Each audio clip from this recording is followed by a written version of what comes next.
மகாபாரதம் பகுதி 86. துரியோதனனுக்கு இப்போது இக்கட்டான நிலை.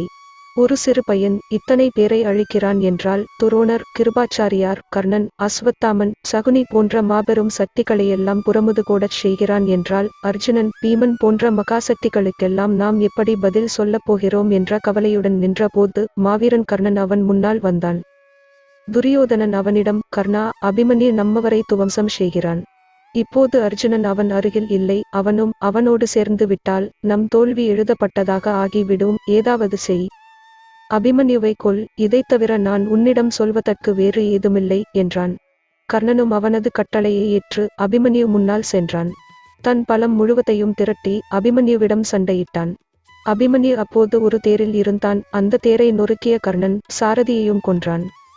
தேரிழந்து நின்ற அபிமன்யு களத்தில் குதித்த போது அபிமன்யு அடங்கி விட்டதாக கருதிய துச்சாதனின் மகன் துச்சனி அபிமன்யுவின் மீது ஒரு அம்பை விட்டான். அதை அடித்து நொறுக்கிய அபிமன்யு துச்சனியின் தலையை கொய்தான். இதை பார்த்த துரோணர் கோபத்துடன் அபிமன்யுவை தாக்கவே, ஆச்சாரியரே, தாங்கள் எத்தனை முறை தான் என்னிடம் தோற்று ஓடுவீர்கள்? ஒருவேளை என்னிடம் தோற்றோடுவதே தங்களுக்கு மகிழ்ச்சியை கொடுக்கிறது என்றால் அந்த மகிழ்ச்சியை நான் மீண்டும் மீண்டும் தங்களுக்கு தருவேன் என கேலி செய்து சிரித்தான்.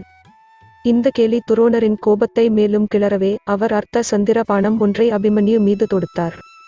அந்த பானம் அபிமன்யுவுக்கு மிகுந்த சோதனையை தந்தது.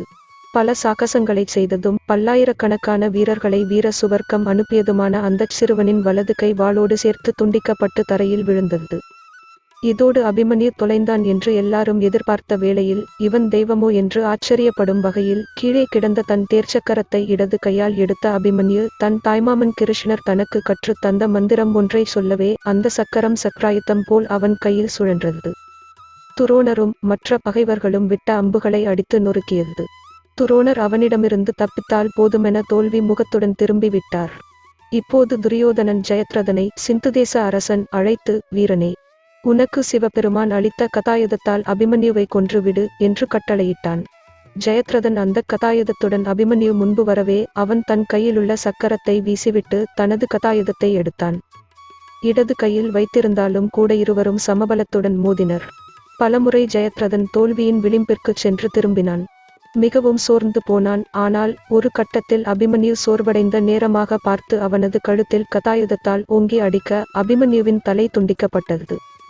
13ஆம் நாள் போர் அபிமன்யுவுக்கு யமனாக அமைந்து விட்டது. இது கண்டு தர்மர், பீமன், நகுலன், சகாதேவன் ஆகியோர், புதல்வனே, நீ இறந்தும் நாங்கள் உயிரை வைத்திருக்கிறோமே, உன்னை ஜெயத்ரதன் வெல்லவில்லை, சிவன் கொடுத்த கொன்றை மாலையும் அவரது கதாயுதமுமே வென்றிருக்கிறது என்றார். தர்மரோ மூர்ச்சித்தே விழுந்து விட்டார். துரியோதனன், கர்ணன், சகுனி, ஜெயத்ரதன் ஆகியோர் இந்தச் சிறுவனின் இறப்பை பெரும் விழா போல் போர்க்களத்தில் கொண்டாடி மகிழ்ந்தனர். கிருஷ்ணர் இதையறிந்தார். இந்த விஷயம் அர்ஜுனனுக்கு தெரிந்தால் அவன் புத்திர சோகத்தால் இறந்து விடுவான் என்பதால் இந்திரனை வரவழைத்தார். தேவேந்திரா, உன் மகன் அர்ஜுனனை புத்திர சோகத்தில் இருந்து காக்க வேண்டியது உன் பொறுப்பு என்றார். அவனும் அதற்குரிய ஏற்பாட்டை செய்வதாகச் சொல்லி அவரை வணங்கி ஒரு முனிவராக வேடமெடுத்தான். அவன் களத்திலேயே தீ மூட்டி அதற்குள் விழப்போவது போல் நடித்தான். கிருஷ்ணர் அர்ஜுனனிடம், வில் வித்தையில் சிறந்தவனே, இந்த முனிவர் தன் மகனை இழந்து விட்டார். புத்திர சோகத்தால் இந்த தீயில் விழுந்து உயிர் விடப்போவதாகச் சொல்கிறார். அவரை காப்பாற்று என்றான். அர்ஜுனனும் அவ்வாறே சென்று, முனிவரே, மனிதர்கள் பிறப்பதும் இறப்பதும் இயற்கைதானே, இதற்காக நீர் இறக்க வேண்டுமா? நீர் உயிருடன் இருந்தால் இன்னும் புத்திரர்களை பெறவும் வாய்ப்பிருக்கிறது.